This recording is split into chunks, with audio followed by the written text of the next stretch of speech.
Oye tu voz.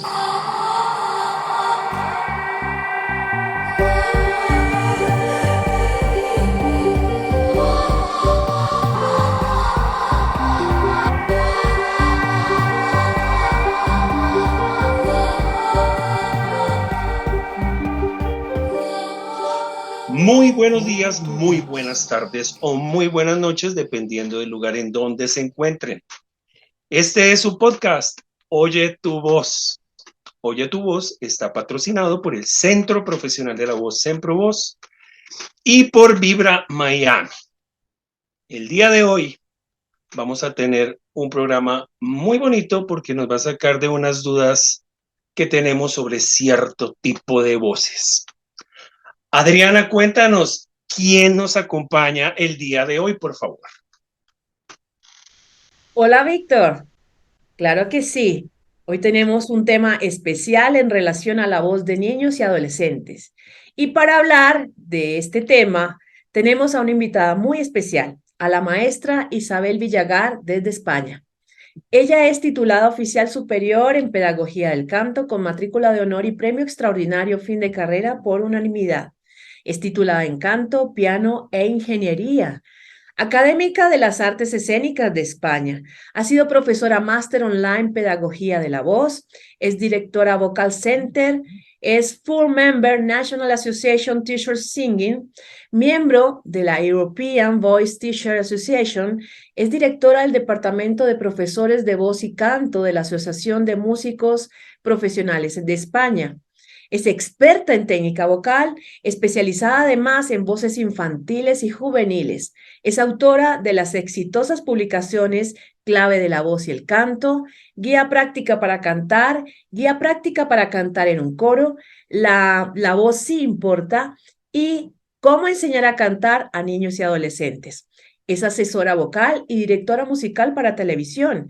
Es preparadora de participantes para concursos de televisión y adicionalmente es directora de la revista digital La Brújula del Canto. Maestra Isabel, nos encanta tenerla en nuestro programa y le damos la bienvenida a esta su casa de Oye tu voz. Muchas gracias, Adriana. Muchas gracias, Víctor, a Lilian también y a todo el equipo por esta invitación. Me encanta estar hoy con vosotros para poder hablar de este tema y bueno, creo que es importante que la ciencia y la pedagogía vocal evolucionen hacia el siglo XXI de una manera científica y consistente y que entendamos las voces de los niños y de los adolescentes para poder enseñarles mejor. Bueno, entonces entremos en materia. Se está hablando entonces de esas voces particulares de los niños y de los adolescentes. ¿Cuál es su diferencia? ¿En qué se diferencian estas dos voces?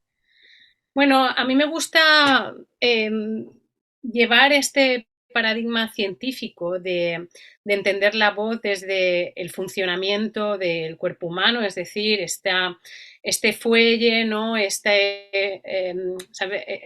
emisión, ¿no? Y este filtro, estos resonadores, es decir, esos 5 principios de la voz, de postura, respiración, emisión, resonancia y articulación.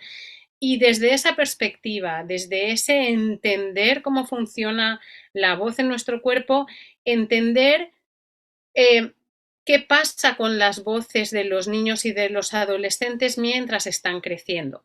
Porque claro, para entender estas voces tenemos que entender qué pasa en sus cuerpecitos, desde que nacen hasta que se hacen adultos y entender que muchas de las particularidades de estas voces se van a deber a cómo evoluciona pues, su aparato respiratorio, su laringe, su tracto vocal, etcétera.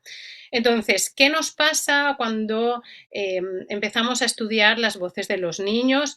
También en el contexto en el que se está produciendo un aprendizaje generalizado y un crecimiento generalizado. Son unos cambios continuos, ¿no? Que suceden a lo largo del tiempo, pero sí que hay una serie de parámetros que nos ayudan a entender las voces. Digamos que se pueden dividir digamos, esta infancia y esta adolescencia como en 3 grandes etapas. Una primera etapa, por así decirlo, de inestabilidad vocal, que sería pues desde que nacen hasta los 6 años aproximadamente. Una etapa de más estabilidad vocal que sería desde los 6 años hasta que empieza la adolescencia, y otra etapa de inestabilidad vocal que sería esta adolescencia hasta pues que ya la voz alcanza su madurez. ¿Eso impide que los niños puedan cantar? No. ¿Eso impide que los niños puedan trabajar su voz y estimular su voz cantada y demás? No. Eso implica que los profesores tenemos que entender qué es lo que pueden hacer o no en cada etapa. Entonces, muchas de las cuestiones que llegan a lo mejor los nenes a la primaria sin haber llegado a establecer su voz cantada se producen porque no ha habido en esa primera infancia una estimulación de la voz, de diferentes recursos, de juegos, de exploración sonora, de exploración vocal que les han permitido descubrir eso. Yo pongo siempre un símil muy parecido a cómo aprendemos un lenguaje, ¿no? O sea, venimos cerebralmente con un precableado, ¿no? Para aprender cualquier idioma, nazcamos en China, nazcamos en Alemania o nazcamos en España, ¿no? Pero es el contexto el que hace, digamos, que de ese hardware con el que nacemos se descargue ese software que nos permite hablar. Pues con el canto sucede lo mismo. Si los niños cuando son muy chiquititos no están expuestos a la voz cantada, a ver a sus madres cantar, sus bocas, cómo se produce el sonido, o a sus adultos de referencia, ellos no van a tener un poco la iniciativa de poder explorar su voz. Y es curioso porque es verdad que cuando son muy chiquititos, ¿sabes? Sí que el canto está presente, pues para calmarlos, para los juegos vocales están muy presentes, pero cuando empiezan a llegar a lo mejor al parvulario o a la escuela infantil, no siempre caen en un contexto musicalmente enriquecedor a través de la escucha y a través de la exploración. Y eso hace que a lo mejor lleguen a la primaria sin haber, digamos, estimulado suficientemente su voz para establecer su voz cantada. Y tenemos ya investigaciones y también neurocientíficos que están un poco viendo de qué manera podemos trabajar en ese sentido. Cuando llegan a la segunda infancia, pues hay una etapa que crecen un poquito más despacio, ¿no? Y entonces se produce más estabilidad vocal, ¿sabes? Hay investigadores que te dicen, ¿no? Que un niño puede empezar un poco a estudiar música cuando es capaz de cantar una canción sin cambiar el tono, o sea, manteniendo el pulso, etcétera, pero eso lo puede hacer si lo ha intentado muchas veces antes, no viene de la noche a la mañana. Y en esa etapa es cuando se produce una expansión de la tesitura, un mayor control de la afinación, un mayor control de la articulación, etcétera. Y si ese trabajo en la segunda infancia se hace bien, cuando llegan a la adolescencia los cambios no son tan dramáticos. Es decir, como tienen una experiencia previa de haber cantado, los ajustes que tienen que hacer vocalmente en la adolescencia los pueden ir haciendo porque ya tienen, digamos, su esquema corporal vocal, o sea, ¿sabes? Su patrón vocal establecido, y entonces ya es adaptar a las circunstancias de esa adolescencia.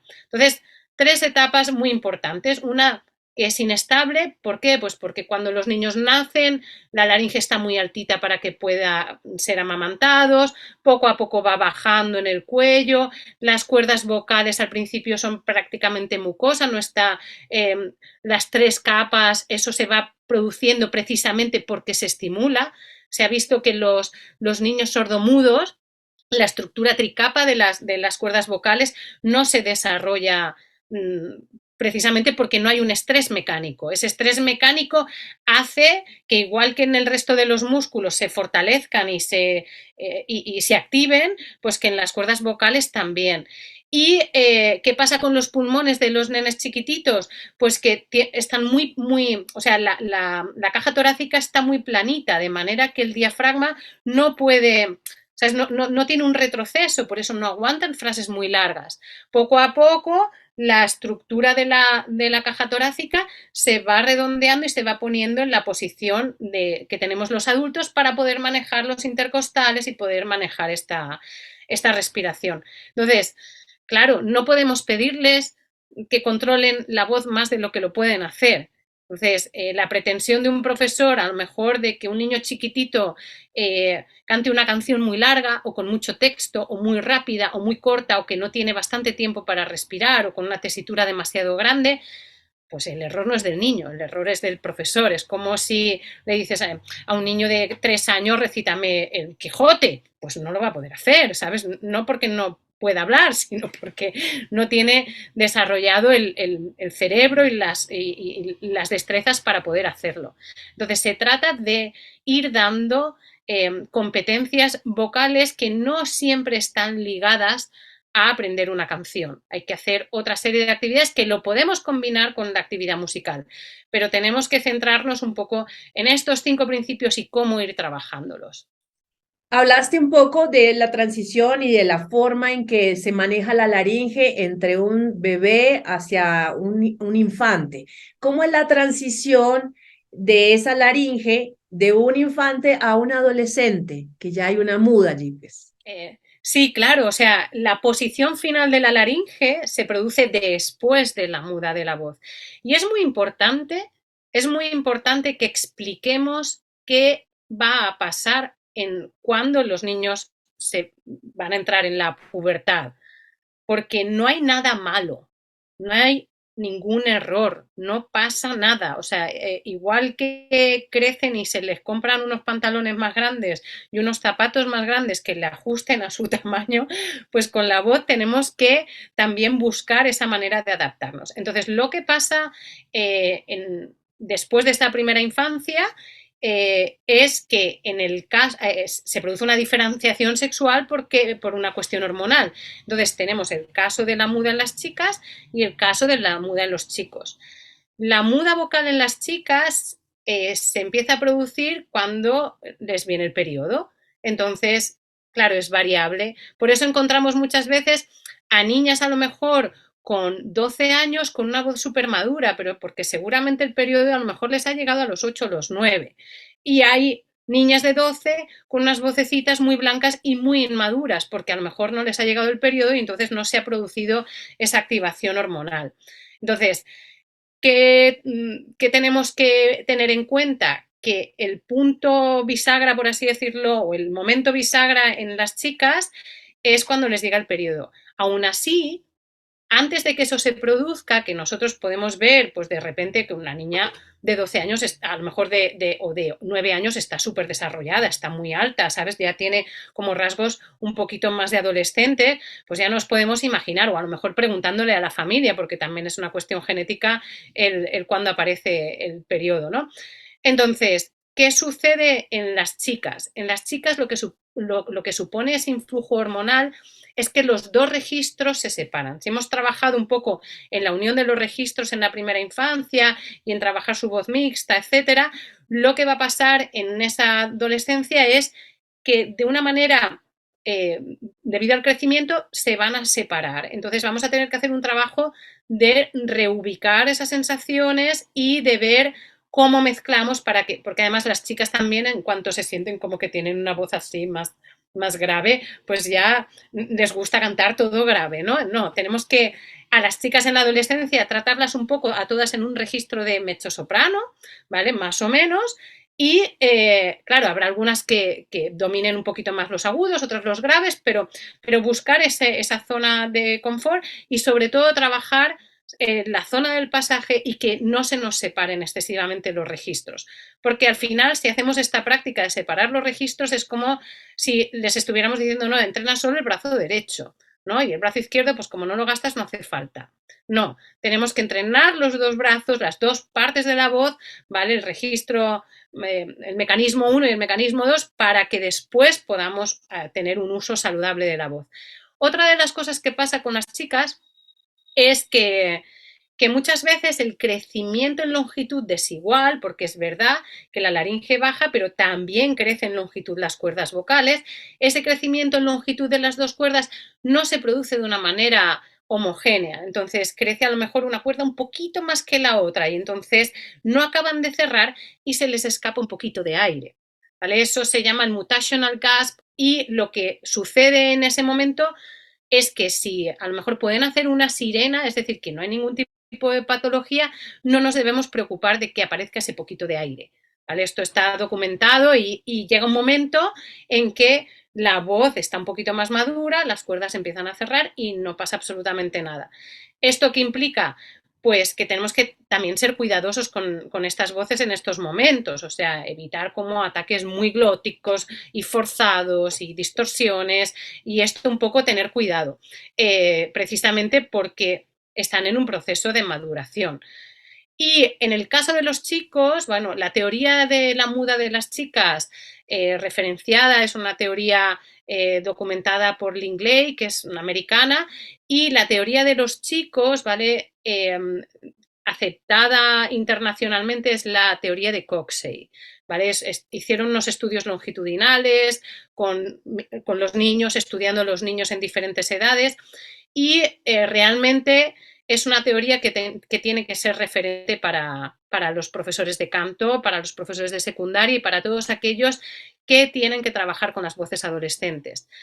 ¿Por qué? Pues porque esta teoría dice que sí, efectivamente se produce un cambio de voz, pero este es secuencial, o sea, siempre se produce en el mismo orden, siempre se producen los mismos pasos y realmente podemos saber en qué etapa de la muda vocal, si hay etapas de la muda vocal en los chicos, qué es, en qué etapa está y cuánto le queda para acabar. Porque muchas veces dicen, me está cambiando la voz, pero no sé en dónde estoy. Pues en los chicos lo que sucede de su voz de niño es que empiezan a perder los agudos y se les acorta, por así decirlo, la tesitura para después ir descendiendo progresivamente, ¿vale? Hay un momento en el que aparece el falsete, que será su voz de cabeza de adulto, y llega un momento en que se expande la tesitura. ¿Podemos clasificar las voces como tenor, barítono, bajo? Pues no, esto es un error. Tenemos que clasificar las voces en función del momento de la muda en la que están, que es lo que nos va a dar la información de qué es lo que podemos hacer. Entonces, ¿qué sucede? Que si tú le explicas a un adolescente qué es lo que va a pasar con su voz, igual que le explicas pues que va a crecer, pues que le va a salir pelo, que me explico, o sea, si le podemos explicar lo que va a pasar, no veo por qué no les podemos explicar que esto es algo que les va a pasar a todo, que en un determinado momento noten la voz inestable o que les aparezca el falsete, es algo a celebrar y, a nivel de profesores, pues ¿qué tenemos que tener en cuenta? Que eso tiene unas implicaciones a la hora de planificar las clases y de elegir el repertorio y de utilizar determinadas estrategias. Hay una cosa que pasa mucho y es que obviamente eso que están nombrando es muy claro que hay que enseñarles a las personas cómo van haciendo esa transición, esa muda, pero también hay que entender que hay unos que se desarrollan mucho más rápido que otros, tienen un periodo muy corto de desarrollo y obviamente hay un desajuste propioceptivo de todo, ¿no? Así como el crecimiento desajusta propioceptivamente, la movilidad también pasa con la voz, ¿no? Hay algo también que quería preguntarte en relación a eso y es justamente con estos concursos que aparecen en televisión, ya que tú tienes tanta experiencia en esto, y es que a veces los obligan a hacer un montón de efectos y de tareas que no están muy de acuerdo con su voz. ¿Cómo trabajan eso justamente en periodos de muda? Porque justamente los concursos atraen a niños en esos periodos de vida, ¿no? Entonces, ¿cómo trabajan esto? Bueno, el tema de los concursos de televisión, eh, yo, yo tengo como las dos vertientes, o sea, el de profesora que a lo mejor en un determinado momento, porque es estimulante para el chaval o para la chavala de tener la experiencia y demás, y el otro lado, ¿no? El de estar en una mesa de casting y decidir qué haces, ¿no? Entonces, yo creo que desde el punto de vista del profesor, hay que explicar muy bien qué es un concurso o sea, hay que explicar que es una experiencia y que puede traer oportunidades, pero no va a ser la única oportunidad. O sea, hay que entender el proceso de aprendizaje como un camino en el que se van produciendo experiencias y que debemos intentar como profesores que todas esas experiencias sean lo más positivas posible. Entonces, lo primero es que si la persona no está preparada o no es aconsejable que se presente a un casting en plena muda de la voz, porque además lo que suele pasar es que entre grabación y grabación pasa un tiempo y en ese tiempo a lo mejor les ha cambiado la voz y entonces a veces es mejor dejar que los chicos, ¿vale? Muden la voz o acaben de mudar la voz o proponerlo cuando ya están un poco saliendo de esa muda de la voz. Es verdad que ese proceso hay chavales que se producen en 3 o 4 meses, hay chavales que necesitan un año y medio. Entonces, aquí la cuestión es saber valorar bien en qué momento están y saber un poco adaptarse a esas circunstancias. Yo no suelo aconsejar que los niños durante la muda de la voz expongan, ¿sabes? O se expongan, a no ser que sean casos muy claros de decir, bueno, le va a ir súper bien, ¿sabes? O sea, más vale pecar un poco de prudente que no pasarse, ¿no? Y sobre todo entender que eso tiene que ser, si no va a ser una experiencia positiva, ¿vale? Esto de, ay, no, yo voy a probar el casting. Y esto hay que tener un poco de cuidado, porque en los castings, pues buscan un poco de todo, ¿no? Para que después en el programa haya variedad y a lo mejor, ¿sabes? Un niño les da el perfil televisivo pero no vocal y lo cogen, por así decirlo, ¿no? Entonces, tenemos que ser prudentes con la televisión y con... Pero igual te diría en los proyectos de teatro musical en los que aparecen los niños, ¿sabes? Lo que pasa es que aquí hay un poco más de cuidado, pero es verdad, no sé, en Hispanoamérica, en España hay una regulación en la que los niños no pueden estar en el prime time en la televisión, por eso es todo grabado a partir de 1 hora, y en el caso de que trabajen en teatro no pueden hacer más de una función, ¿sabes? O sea, que te quiero decir, está muy regulado esto precisamente para evitar la explotación infantil y para evitar que a los padres se les suba a la cabeza el hecho de ganar dinero con los niños, ¿entiendes? O sea, entonces, seamos conscientes de todo esto y de como profesores en qué contexto nos estamos moviendo y también tengamos un punto de prudencia. Y luego con los efectos y todo esto, a ver, yo soy partidaria de, o sea, o la manera que tengo yo de trabajar, yo hasta que no hay un patrón básico de emisión, de respiración, ¿sabes? Bueno, pues con una voz mixta bonita y demás, ¿vale? Hasta que no hay un dominio de eso, yo no empiezo a explicar distorsiones, ni empiezo a explicar, ¿entiendes? O sea, hay determinadas cosas que requieren de una madurez vocal, pero tengas 15 o tengas 25, ¿entiendes? O sea, a uno que viene de 25 a aprender a cantar, no le explico el primer día las distorsiones vocales, por así decirlo, ¿no? O determinados efectos. ¿Por qué?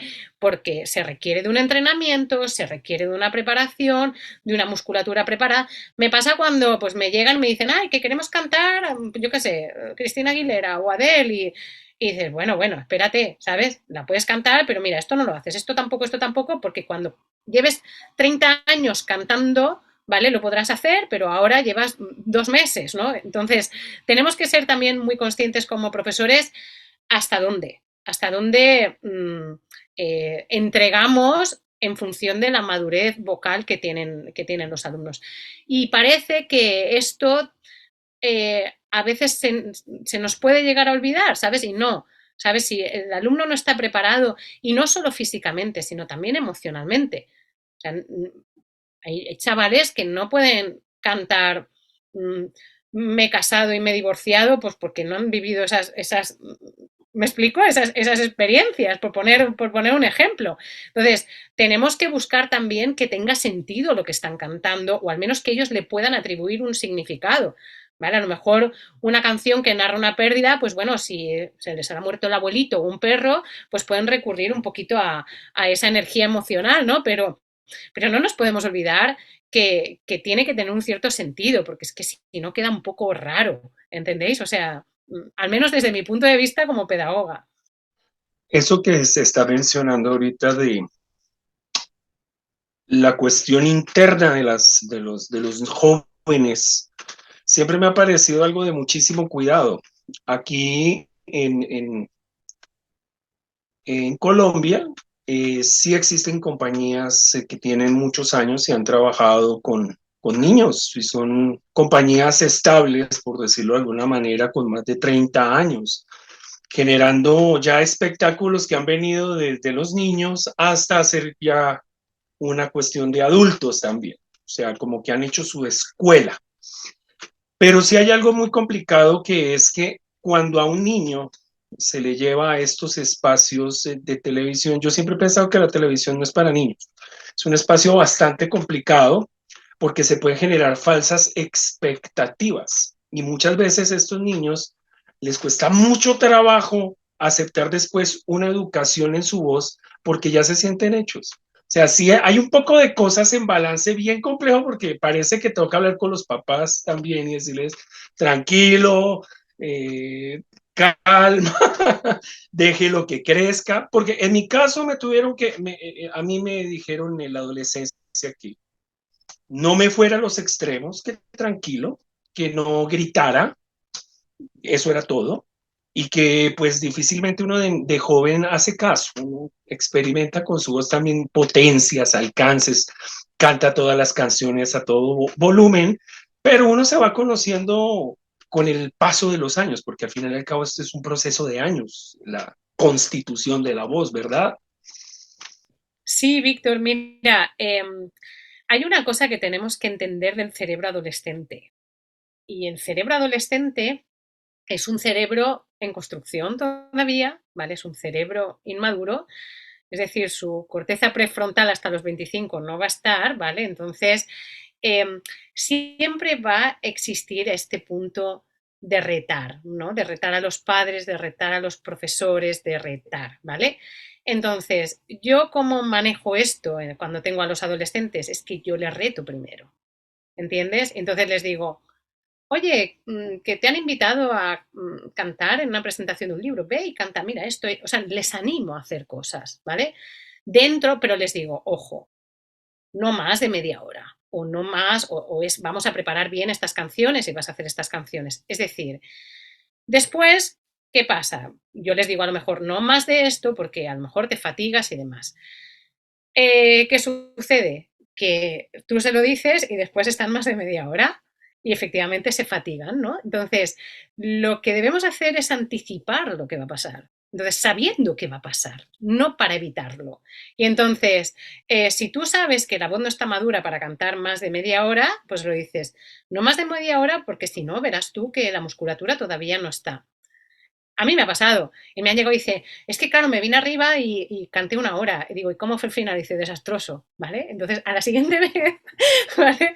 A la siguiente vez te dicen, pues a lo mejor tenía razón la profe, ¿no? O sea, entonces, ese respeto desde escucharlos, desde el cariño, desde atender sus inquietudes, desde, ¿sabes? O sea, es muy importante en la adolescencia. Y sobre todo, lo que hay que entender es que muchos adolescentes quieren cantar, pero a lo mejor no necesariamente quieren cantar en un coro y a lo mejor quieren montar un grupo de rock o vete tú a saber, ¿sabes? O sea, quieren hacer otras cosas o componer sus canciones o tienen una serie de inquietudes diferentes a las de los niños. Hay que entender esas inquietudes y hay que acompañarlos, hay que canalizarlos, hay que decirle, oye, mira, a ti te gusta componer canciones, tráete la canción y me la cantas aquí. O sea, si trata la guitarra, yo en el estudio he llegado a tener aquí que me han traído que si la pedalera, que si no sé cuántos, en montaña, un show, ¿sabes? ¿Entiendes? O sea, lo que necesitan es que les acompañemos. Y sobre todo, a nivel de su voz, decirle, ahora estamos en este momento. Ahora puedes hacer esto, esto y esto. Ahora esto está mejor y conforme vayamos trabajando podrás hacer esto, esto y esto. Entonces, si nosotros somos capaces de anticipar lo que van a ir pudiendo hacer, nos ganamos su confianza. El problema es decir, uy, esto no sé cuánto durará. Porque a veces también te dicen, bueno, ¿y entonces qué seré? ¿Seré tenor o seré barítono? Y digo, ¿y qué pie calzarás? ¿Y cuánto me dirás? Pues es como si me preguntaras esto. Pues cuando acabemos, veremos, ¿sabes? ¿Entendéis? O sea, es ponerse un poco en modo proceso, ¿sabes? No algo final. O sea, y además nos deberíamos poner en modo proceso en cualquier edad, ¿entendéis? O sea, y eso ayuda mucho cuando estamos dando las clases, decir, esto te sale mejor, que te salía, o ahora estamos, que hemos conseguido esto, y ahora vamos a por lo otro. Es decir, que ellos entiendan que hay una evolución, ¿vale? No canto perfecto y ya, yo cuando me vienen así les digo, mira, para eso ya tienes a tu abuela, que te va a decir que lo cantas muy bonito y que decantes todas las tardes, ¿vale? Y no te va a decir, ¿sabes? Si afinas, si no afinas, si respiras bien, si pronuncias bien, si te mueves bien, si lo haces con gracia, si articulas bien, cómo van las dinámicas. Esto no te lo va a decir tu abuela. Entonces, para eso ya tienes a tu abuela para que te lo diga y aquí venimos a otra cosa. ¿Entendéis? O sea, es un poco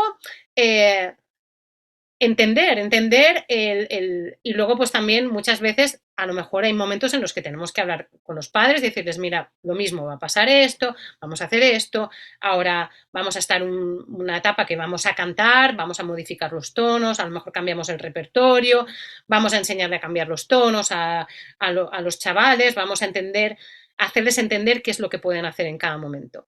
Y entonces no los sacamos de lo que es la actividad de cantar, los modulamos para ayudarles, ¿no? Y esa es un poco la idea con los adolescentes, que históricamente nos hemos encontrado, uy, no, mira, tú ya si eso vuelve cuando tengas 16, ¿no? Entonces, esto está superado, o sea, o lo deberíamos de superar. O sea, no podemos excluir a nadie de la actividad de cantar porque nosotros no sepamos guiarlo. ¿Sabes? Los chavales pueden cantar igual que pueden jugar al fútbol, pero no les pidas que jueguen al fútbol como uno de 18 cuando tienen 13, 14, 15. Porque lo que está diciendo Adriana, su musculatura, su coordinación, ¿sabes? Su corporalidad no es la misma. Entonces, el error es muchas veces pretender que sean ya adultos, tanto los niños como los adolescentes. No, hay que tratarlos en el contexto y en el momento en el que están. Es que justamente aquí se presenta una dificultad, creo, y es con el sistema educativo mundial, a donde el estudiante hay que hacerle como estimularlo demasiado para que haga las cosas y decirle que va perfecto. Se pierde como cierta libertad por parte de los maestros para decir lo que es. ¿Cómo se maneja eso? ¿Cómo ha hecho Isabel con una educación permisiva para tratar de ponerle un poquito de orden a estos adolescentes? Decirles, hay orden, hay tiempo, ellos quieren todo ya y decirles, vas a tener que esperar. ¿Cómo se maneja eso desde el lado de la pedagogía? Claro, desde el lado pedagógico, eso se maneja primero. A lo mejor te llegan y te dicen, oye, mira, que me mira esta canción, que no sé si la puedo cantar, pero mira, es que me gusta y tal. Bueno, canta. Se estrellan, ¿vale? A lo mejor y dices, esto no te sale, ¿sabes? O sea, hay que... El problema es que tenemos que plantearnos la pedagogía vocal como un laboratorio de sonidos. O sea, si generamos una expectativa de que los chavales tienen que venir a la clase ya sabiéndoselo todo perfecto para nosotros darles la bendición, ¿vale? No. O sea, ellos tienen que venir, ¿vale? A experimentar. Y yo, por ejemplo, digo que son bienvenidos todos los sonidos. Los bonitos, los feos, los afinados, los desafinados, los coordinados, los no coordinados. ¿Por qué? Pues porque si no damos la tranquilidad para poder explorar, difícilmente vamos a poder canalizar esa exploración. Entonces, yo siempre hablo un poco de la teoría del embudo, ¿no? O sea, tenemos que meter muchas cosas en el embudo para ver que se filtra abajo. Entonces, no se trata de ser permisivo. Se trata de que aquello que hagan lo hagan bien. ¿Sabes? O sea, no se trata de decir, aquí hacemos hoy lo que... No, no. O sea, las clases tienen que tener una estructura, tienen que entender para qué hacen los ejercicios, tenemos que mejorar su capacidad propioceptiva, es decir, yo utilizo mucho trabajo semiocluido, utilizo mucho trabajo de memorias superpuestas, mucho de decir, bueno, cuando ya tienes asentado una sensación vamos a por la siguiente, etcétera. O sea, tenemos que buscar... que dentro de ese orden de para qué hacemos los ejercicios, hacer después una transición a las canciones. O sea, cómo hacemos esa transferencia de la técnica al repertorio en los niños y en los adolescentes es la parte interesante. O sea, cómo conseguimos que ellos entiendan que la técnica no es hacer 4 vocalizaciones que son un rollo para después cantar lo que a mí me gusta.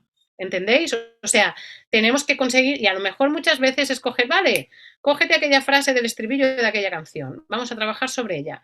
Y entonces haces una vocalización sobre eso. O vamos a hacer un juego de exploración para ver un poco esos sonidos que hay allí, a ver cómo. Es decir, que el repertorio sea un poco una excusa para adquirir mayor competencia vocal, mayor habilidad vocal. Entonces llega un momento en que ellos dicen, ah, vale, pues esto que lo hacía en aquella canción, ah, mira, pues en esto también, a ver si funciona. Y luego en el caso de los adolescentes chicos, es muy importante revisar los tonos, muy importante. Y de hecho, la manera de saber en qué fase de la muda vocal estamos es ir viendo cómo va variando su frecuencia fundamental. Eso nos da el sitio donde, en qué fase de la muda está y qué un poco qué es lo que qué es lo que ha pasado antes o qué es lo que va a pasar después.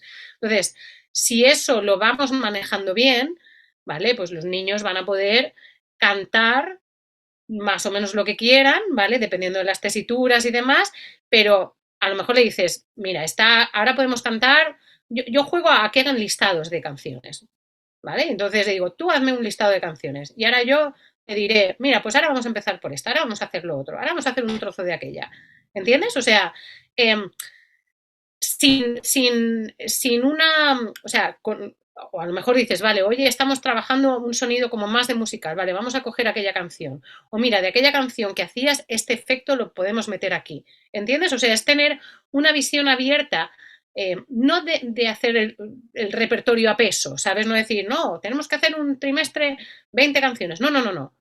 Las que hagamos, las hagamos bien, bien conscientes, bien sabiendo qué es lo que estamos haciendo para precisamente automatizar. Cuando lo hacemos así, los chavales automatizan y a la siguiente canción todo es más fácil. Tenemos que mejorar, ¿sabes? Todas esas habilidades que permiten la automatización del uso de la voz en general. Yo tengo una pregunta, Isabel. En relación a eso que has hablado, pues has dicho cosas muy específicas de acuerdo a las características de los niños en estas etapas. ¿Cuáles son, digamos, las dificultades y si se pueden enumerar, cuáles son esas limitaciones que existen para el entrenamiento de las voces en los niños y en los adolescentes, o mejor, en la transición misma? Vale, en el caso de los niños, en la primera infancia, los niños van a poder hacer contornos melódicos bastante definidos, pero es posible que la afinación no sea exacta. Entonces, trabajar una melodía con una sílaba neutra, con un la la la, o hacer juegos sobre una R, sobre una brr, es todo este tipo de juegos. Un juego que creé yo precisamente es para trabajar esta pretécnica utilizando pequeñas melodías o pequeños juegos melódicos de diferentes maneras, ¿no? Para hacer esta pretécnica. ¿Por qué? Pues porque es ese trabajo del estímulo de diferentes competencias, es decir, pues cantar como una abejita, hacer la sílaba neutra con la boca cerrada, con una R, con una U, imitando a un pato, imitando a diferentes animales, todo eso va a ir estimulando todas esas competencias vocales. No van a poder pronunciar bien, ¿vale? Se les van a escapar, no pueden hacer en la primera infancia canciones muy rápidas, ni tampoco muy lentas, ni con frases muy largas, y la tesitura, ¿vale? En esa primera infancia, pues empiezan a lo mejor cantando desde un sol central a un do y luego empiezan a aparecer la y después poco a poco, conforme la laringe va madurando, van pudiendo hacer el paso entre el si bemol, si natural, do, ¿vale? Pero hasta que no se madura la membrana cricoaritenoidea y los nenes pueden empezar a explorar su voz de cabeza, no pueden, o sea, pueden inclinar un poquito la laringe, no pueden pasar de esa tesitura, ¿entiendes? O sea, una vez esa membrana está madura, ya pueden acceder a su voz de cabeza, entonces ya es cuando en la segunda infancia se puede expandir la tesitura. En la segunda infancia los niños van a poder pronunciar mejor, van a mantener el pulso, van a mantener la afinación, van a poder hacer canciones a lo mejor un poquito más complejas, a dos voces, pero no van a poder lo mismo, no van a poder hacer canciones ni demasiado rápidas, ni demasiado lentas, ni con tesituras demasiado extensas, etc. ¿Qué sucede con un buen entrenamiento? Sí, con un buen entrenamiento te pueden hacer canciones con una tesitura más amplia. Pero en general lo que sucede en una clase de primaria es que pues, los niños puedan cantar pues, desde un si grave hasta un do, re como mucho. Entonces, el manejo de las tesituras es muy importante para no forzar y para sobre todo para que todos puedan cantar, para que no haya unos que lo cantan muy bonito y el resto se callan, no, o el resto hace otra cosa, no. Tenemos que estimular que todos canten. En la parte que puedan, a lo mejor por madurez, hay nenes al principio de la primaria que no pueden cantar más de la primera quinta, bueno, pues se distribuyen las voces, se hacen juegos de ecos, de pregunta-respuesta, hay muchas actividades que se pueden hacer.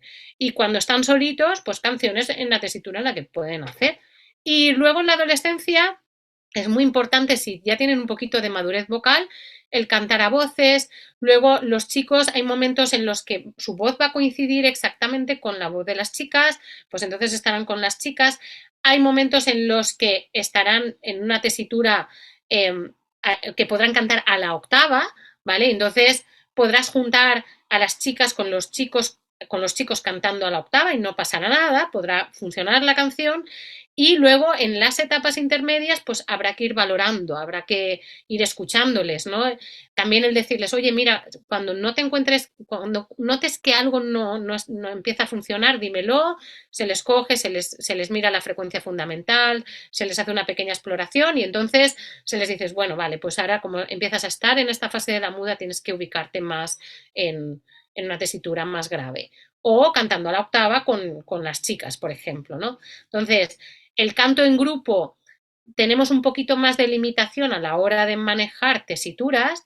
En el canto individual, pues lo que dé. O sea, yo he tenido niños que bueno, pues efectivamente se ha producido todo ese proceso. Ha habido momentos en los que han cantado pues canciones más tipo de mezzo, después han cantado esas canciones un poquito transportadas o las de chico un poquito subidas, después a lo mejor les ha empezado a aparecer el falsete y entonces hemos buscado otro tipo de repertorio, etcétera. Si los niños aprenden las canciones bastante rápidos y luego además ahora tenemos tecnología para bajar en línea cualquier canción, cualquier karaoke, cualquier MIDI, incluso yo se lo enseño a hacer a ellos, ¿no? Entonces ellos muchas veces ponen la canción, oye, mira que me lo he probado y me va bien en este tono. A ver, no, mira, pues sí, bien, o no, vamos a cambiarlo. Es un momento de adaptación, entonces no pasa nada por cambiar los tonos, no pasa nada. ¿Qué nos sucede si estamos en un ámbito más clásico? Pues que tenemos que cambiar el chip, que tenemos que entender que el repertorio que pueden hacer en cada momento es el que es y entonces tenemos que abrir el abanico al repertorio, pues a lo mejor hacer algo un poquito más de musical o hacer un poquito más de pop o hacer un poquito de repertorio diverso en esa etapa. ¿Siempre se puede hacer? No. Entonces, lo que sí que tenemos, lo que estabas diciendo al principio, Adriana, de no imitar las voces de los adultos, es muy importante. Entonces, es verdad que determinados estilos requieren una madurez vocal, ¿sabes? Por ejemplo, para cantar lírico necesitas una madurez vocal y a lo mejor antes de eso pueden hacer otra serie de cosas antes de encaminarse allí. Porque una pedagogía un poquito más abierta da más opciones también. Es un error pensar que si haces clásico ya no tienes que cantar el resto, o si haces moderno no tienes que cantar el resto. ¿Sabes? Una mayor variedad sonora mejora la competencia vocal, no la empeora. ¿Sabes? Esto que nos decían a lo mejor, no cantes en un coro, no cantes pop, que te estropearás, que no sé cuántos. Todo esto nos tenemos que olvidar porque no es verdad. Si se hace bien, si se hace bien. También hay un problema con las voces de aunque ya no son tan adolescentes, son los adultos jóvenes. En el caso de los hombres, en las cuerdas más graves, los barítonos, los bajos, no es tan común encontrar un bajo de 19, 18 años, son escasos. Pero sí me he dado cuenta que a veces salen de las escuelas de canto muy jóvenes con una ambición en la voz muy fuerte y cuando llegan a la academia se estrellan porque realmente no tienen la capacidad para afrontar cierto tipo de repertorios. Hablando en el canto lírico, que es pues tan exigente y tan preciso. Entonces, también creo que hay algo también que se pueda decir sobre esas voces jóvenes, en particular de los hombres, porque como tiene el cambio más dramático, entonces, ¿qué se podría decir al respecto de esa voz del adulto joven? Pues lo mismo que se diría de las chicas adultas jóvenes, es decir, yo creo que cuando trabajamos las voces estamos trabajando con un material muy sensible en el sentido de que, bueno, pues solo tenemos una voz, pero también en el sentido de lo que decías tú antes, Víctor, de las expectativas, ¿no? Entonces, a mí me resulta curioso que cuando uno empieza a estudiar una carrera, ¿vale? No, o sea, va con una predisposición un poquito más, por así decirlo, humilde, ¿no? Y a lo mejor si está pintando sabe que a lo mejor tiene que mejorar su destreza o si está, me explico, o sea,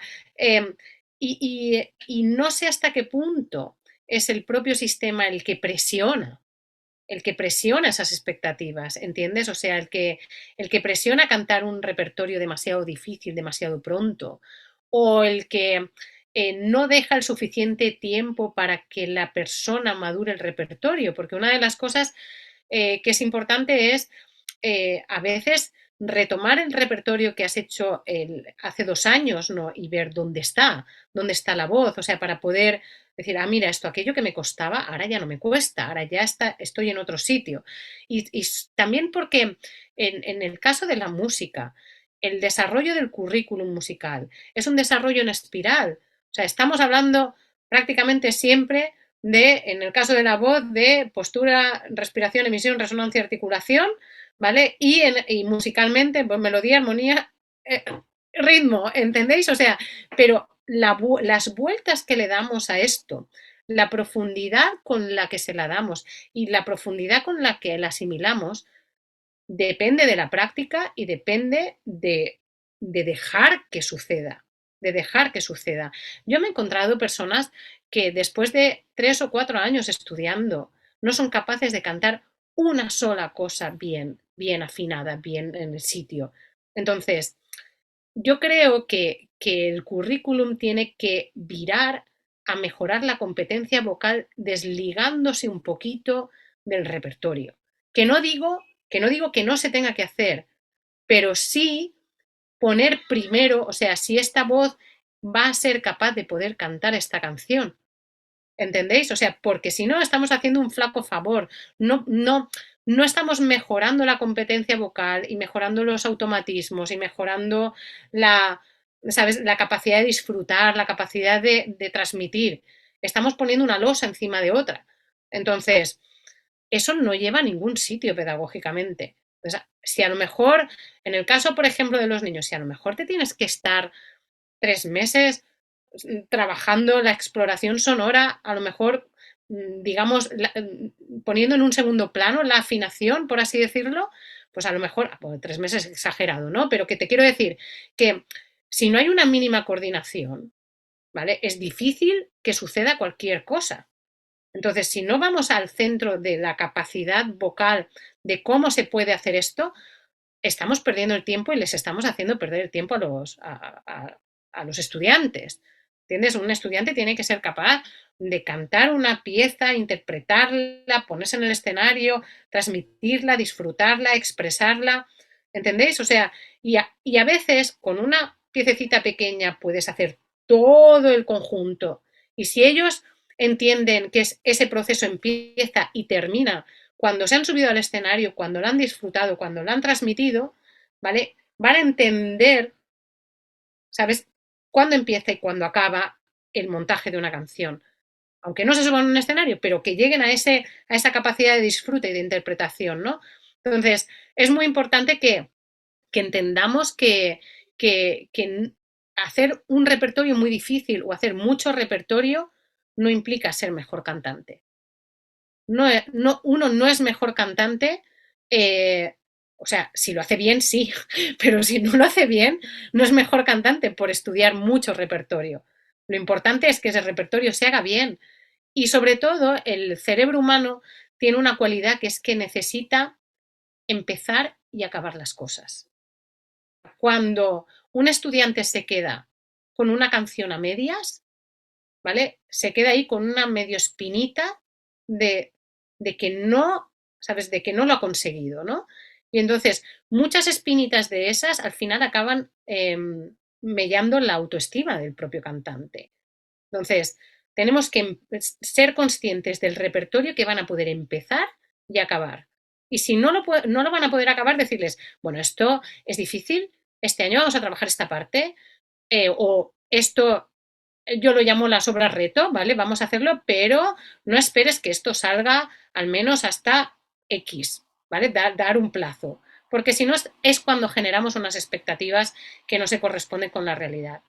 Y mientras trabajemos de una manera armoniosa y respetuosa, ellos lo van a entender. O sea, no hay que presuponer que no lo vayan a entender, lo entienden, lo entienden. Quisiera agregar algo al respecto.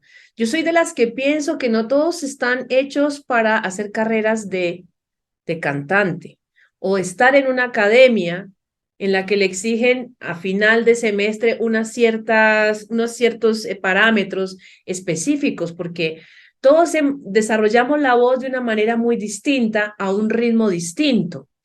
Y en una palabra que tú acabaste de decir es la competencia. La competencia vocal es algo que se va desarrollando en diferente medida con cada ser humano. Entonces hay personas que rápidamente alcanzan una meta de alguna canción y otras personas les toma más tiempo. ¿Qué sucede? Yo también he visto que como hay personas que desde niños no hicieron ese tránsito de trabajar la voz, de encontrarla, de hacer sonidos, ni siquiera estuvieron expuestos a esa retroalimentación de las familias, por ejemplo. Entonces, les cuesta un poco más encontrarla y se demoran en el tránsito al llegar a las metas. Pero también hay personas que tienen digamos, una imaginación, el imaginario de que rápidamente lo van a hacer si toman una clasecita de canto, porque así lo hacen. Una clase de canto y sale. No, esto es un proceso, ¿no?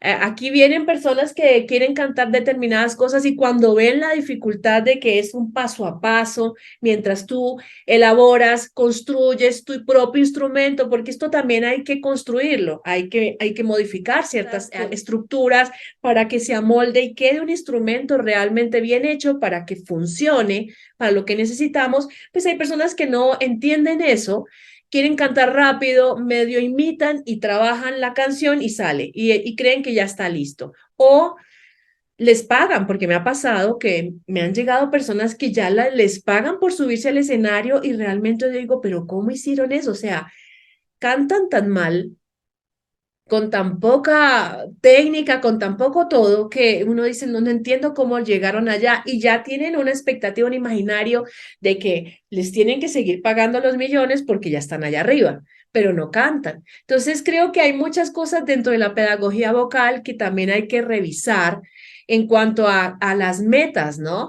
En cuanto hay personas que no necesitan eso, hay que buscar otro tránsito para llegar a las metas. Entonces creo que hay que buscar en todos los horizontes cómo trabajar una voz desde pequeños o desde la adolescencia o del joven adulto para que realmente se logre una meta que sea consciente, que sea clara y que realmente sea realizable para esa persona, ¿no? Ahí hay una cosa también que es, por ejemplo, en los nuevos mercados, los niveles de competencia que se están solicitando en la música comercial han cambiado, han cambiado. Entonces, prácticamente el pregón se convirtió en canto ahora.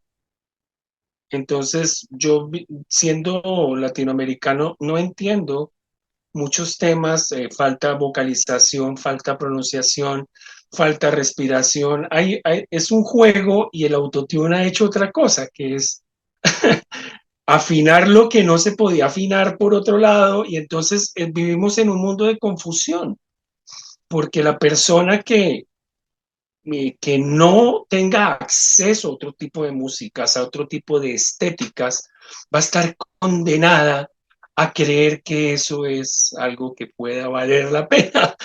Es que es un problema ahorita también decir sirve o no sirve, porque es que hay demasiado campo para espacios intermedios o lugares no tan precisos, ¿no? Sí, Víctor, yo lo que creo es que em, a nivel social, fíjate cómo ha cambiado la perspectiva de los problemas dentales con el hecho de que la sociedad se ha concienciado de que se tiene que lavar los dientes cada día, ¿no? Entonces, los problemas dentales o sea, se han minimizado mucho al siglo pasado, ¿no? Con el tema de la voz creo que tenemos este reto. Tenemos este reto de cuidar la voz y de entenderla. Y también creo que a nivel mundial no nos ha hecho ningún favor, no sé allí, pero aquí en España se ha presupuesto que los niños cantan solos. O sea, cuando van a un conservatorio, tienen clase de lenguaje musical, tienen clase de coro, pero sin embargo el niño que quiere estudiar canto no existe la especialidad de canto y sí de piano o de violín y demás. Esto está empezando a cambiar, ¿vale? ¿Por qué? Pues porque, a ver, un niño que recibe una guía y recibe una dirección, ¿vale? Va a hacerlo mejor que uno que no la recibe. Y si entendemos esto para un piano o para una guitarra, pues deberemos entenderlo así también para la voz. Entonces, yo creo que se tiene que acabar produciendo un cambio de paradigma en el sentido de que los propios profesores entendamos qué es lo que pueden hacer o no los niños y seamos capaces de adaptarnos nosotros a eso y no intentar llevarlos pues al repertorio que nosotros conocemos o componer nuevo repertorio o nuevas actividades o me explico, o sea, entender cómo es la vocalidad de los niños y dirigirlos hacia esa vocalidad saludable, etcétera, ¿no? Y, y claro, lo que sucede es que tenemos socialmente unos mitos con el canto de los que nos tenemos un poco que distanciar. O sea, socialmente es o cantas o no cantas, el canto es un don divino, ¿vale? Y entonces ya lo que decías tú o lo que decía Adriana, ¿no? O sea, como es un don divino, ya me tienen que pagar por este don divino que me han dado, ¿no? Y ya no tengo nada más que hacer yo, ¿sabes? No, el que tiene facilidad tienes que ayudarle para potenciar esa facilidad. El que no tiene facilidad le tienes que ayudar para que al menos tenga un mínimo de competencia vocal, ¿no? Entonces, lo que sucede es que tenemos ese mito, ¿sabes? Tenemos el mito de que cantar es cantar un determinado estilo y tenemos que entender las diferentes vocalidades de los diferentes estilos y ver un poco cómo entregamos eso y en qué edad y de qué manera. El otro mito es, nada, cuando lleguen a la adolescencia se produce un agujero negro, ¿vale? Y te va a absorber y ya no vas a poder cantar. No, esto lo tenemos que desterrar también. Y lo que tenemos que hacer los profesores es formarnos para poder entregar la información que necesitan y adaptarla a lo que pueden hacer. Entonces, todo este contexto hace lo que dices tú, Víctor, que haya una confusión de qué es cantar, quién puede cantar, qué es cantar bien, qué es cantar mal, que no, tenemos que si nosotros desde pequeñitos ya les guiamos y ya les damos un feedback y les decimos, mira, esto está afinado y esto no está afinado, esto es un buen fraseo o esto está bien fraseado o esto aquí suena como si fueras un robot, ¿vale? Tendremos que desde pequeños un poco hacerles entender que es una voz sana, que no es una voz sana, que no van a poder imitar sonidos de adultos o que no deben imitar sonidos de adultos porque, pues porque les fuerzan posiciones y les fuerzan la musculatura. Todo esto es un camino que vamos a tener que ir transitando. Entonces, lo primero, pues pensar si realmente lo que estamos proponiendo, ¿vale? O lo que estamos rechazando tiene base científica o no. Y hoy en día, hasta la Nach hizo un manifiesto de que no había ninguna razón ni física, ni mental, ni emocional que impidiera que los niños pudieran aprender a cantar con una guía cualificada, ¿no? Y también un poco en ese artículo explicaba los diferentes tipos de niños que se acercan a cantar. Tenemos niños que saben música pero no tienen competencia vocal, pero también tenemos niños que desde que cantan solo por pasárselo bien hasta niños que están medio profesionalizados o profesionalizados. A más profesionalización o a más exigencia, más ayuda necesitan, no menos. Entonces, eso es lo que tenemos que un poco generar esa conciencia de que los niños, con ayuda y con guía, mejor. Entre mayor especialización, menos patología vocal van a tener. O sea, entre más guía, mejor entrenamiento vocal, menos patología.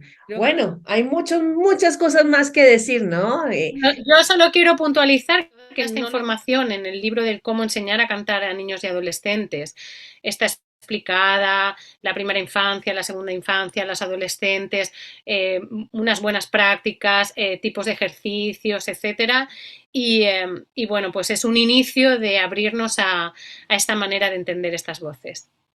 Perfecto, sí. Pues bueno, no hay más nada que decir ahorita porque si no aquí nos quedaríamos eternamente hablando. Hay mucho más que decir, pero ya se nos acabó el tiempo y queremos agradecerte, Isabel, por haber aceptado la invitación a estar con nosotros en el podcast, compartirnos tus saberes y sabemos también dónde encontrar más información, ya que tú tienes tanta y que está en tu página, está en varias partes. Aquí pondremos también las direcciones para que la puedan encontrar. Pues no sé tú, Víctor, ¿qué más quieres decir de pronto? Le quiero decir que este programa está incluido también en la Semana de la Voz, entonces va a tener extensión para a ese público que también gusta de temas especializados al respecto. Lo que me queda, muchísimas gracias, Isabel, muchísimas gracias, fue un placer hablar contigo, escuchar todo el proceso como tú lo manejas. Es un placer, es un placer. Tenemos que caminar un poco a esa manera inclusiva de entender a los niños y a los adolescentes y de ofrecerles la suficiente guía y estímulos y acompañamiento para que puedan desarrollar su voz. ¿Qué me resta? Despedir ya este podcast. Este podcast tiene la producción de Lilian López. Suscríbanse para estar actualizados de nuestras nuevas producciones. Y coméntenos. Aquí estamos con ustedes para hablar estos temas maravillosos de la voz. Me despido de ustedes. Un abrazo para todos. Esto es Oye tu voz.